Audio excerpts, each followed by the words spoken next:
So hi guys, இப்போது நீங்கள் பார்க்க போகிற ரிவ்யூ வந்து ப்ரெடேட்டர் பேட்லேண்ட்ஸோட மூவியோட ரிவ்யூ. இது வந்து நான் என்ன எதிர்பார்த்தேன்னா, நார்மல் ப்ரெடேட்டர் மூவி மாதிரி இருக்கும்ன்றதை நான் எதிர்பார்த்தேன். ப்ரெடேட்டர் வந்து ஹண்டரு, அவங்க ஹண்ட் பண்ண போகிற ஒரு ப்ரே இருக்கும், அவங்களுக்கும் நடக்கிற ஒரு வாராக இருக்கும், இல்லை ஃபைட்டாக இருக்கும், இல்லை சீக்வன்ஸாக இருக்கும், அப்படி தான் நான் நினச்சேன். பட் இது வந்து எந்த மாதிரி ஒரு ஸ்டோரினா, ப்ரெடேட்டர் ஃபேமிலியில் இருக்கிறதுலே வீக்கான ப்ரெடேட்டரோட ஸ்டோரி அது. அந்த வீக்கான ப்ரெடேட்டர் வந்து எப்படி வந்து ஒரு லீடராகவும் ஒரு கிங்காகவும் மாறுறாங்க அப்படின்ற ஒரு ஸ்டோரி தான் வந்து இந்த கதை. இதில் ஏன் ரொம்ப நல்லா இருந்துச்சு, அந்த எமோஷன்ஸ் ரொம்ப நல்லா இருந்துச்சு. அது மட்டும் இல்லாமல் அந்த ஃபேஸ் எக்ஸ்பிரஷனில் எமோஷன் தெரிஞ்சிச்சு. அது வந்து ரொம்ப ரொம்ப நல்லா இருந்துச்சு. எனக்கு பர்சனலாக ரொம்ப பிடிச்சிருந்துச்சு. அதில் வந்து அந்த பிரதருக்கும் இந்த ப்ரெடேட்டருக்கும் இருக்கிற அந்த ஒரு ப்ரெடேட்டர் பேர் டெக், ஓகேவா?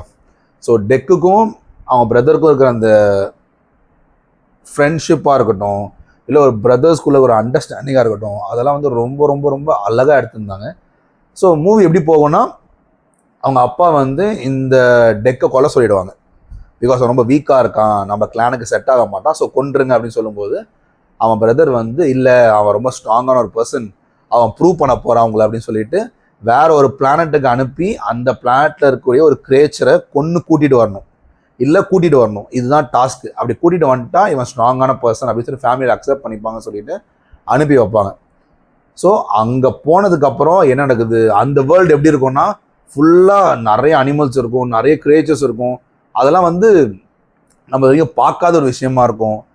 அது ரொம்ப ரொம்ப நல்லா இருந்துச்சு. கிராஸ் வந்து கிளாஸ் பீசஸில் இருக்கும், அது மாதிரிலாம் இருக்கும். அங்கே நிறைய அனிமல்ஸ் இருக்கும். அங்கே டெக்குக்கு ஹெல்ப் பண்ணுறதுக்கு வந்து ஒரு ஹியூமனாய்டுன்னு எடுத்துவாங்க, ஒரு ரோபோட் ப்ளஸ் ஹியூமன் மிக்ஸ்ட், அந்த மாதிரி ஒரு பர்சன் இருப்பாங்க. அவங்க கூட ட்ராவல் பண்ணக்கூடிய ஸ்டோரி தான் இது. எப்படி போயிட்டு அந்த மெயின் கிரியேச்சரை, அதாவது கொல்லவே முடியாத ஒரு மிருகம், அதை எப்படி போய் கொன்று கூட்டிகிட்டு வராங்க, இல்லை உயிரோடு கூட்டிகிட்டு வராங்கன்றது தான் ஸ்டோரி. அது வந்து ரொம்ப ரொம்ப நல்லா இருந்துச்சு. ஆக்ஷன் சீக்வன்ஸுன்னு சொல்லப்போனால் மூவியில் வந்து ஆக்ஷன் எங்கே பஞ்சமே இல்லை, வந்துகிட்டே இருக்கும். அடுத்த செகண்ட் ஃபன் வந்துகிட்டே இருக்கும். அந்த ஆக்ஷன் ரொம்ப பயங்கரமாக இருந்தது. அது மட்டும் இல்லாமல் காமெடி வந்து ரொம்ப நல்லா ஒர்க் அவுட் ஆகிருந்துச்சு. இத்தனைக்கும் நான் இங்கிலீஷில் தான் பார்த்தேன். ரொம்ப நல்லா ஒர்க் அவுட் ஆகிருந்து. நிறைய சீன்ஸ் வந்து நமக்கே சிரிக்கிற மாதிரி இருந்தது. டயலாக்ஸ் இருக்காது, மோஸ்ட்லி டயலாக்ஸ் இருக்காது. ஆனால் நிறைய சீன்ஸ் அந்த ஃபன்னெல்லாம் வந்து ரியலாகவே சிரிக்கிற மாதிரி தான் இருந்துச்சு. அதுவும் நிறைய எமோஷன்ஸ் இருக்கும், எல்லாமே இருந்துச்சு. ஃபைட் சீக்வன்ஸ் இருக்கும், பிளட் இருக்கும்.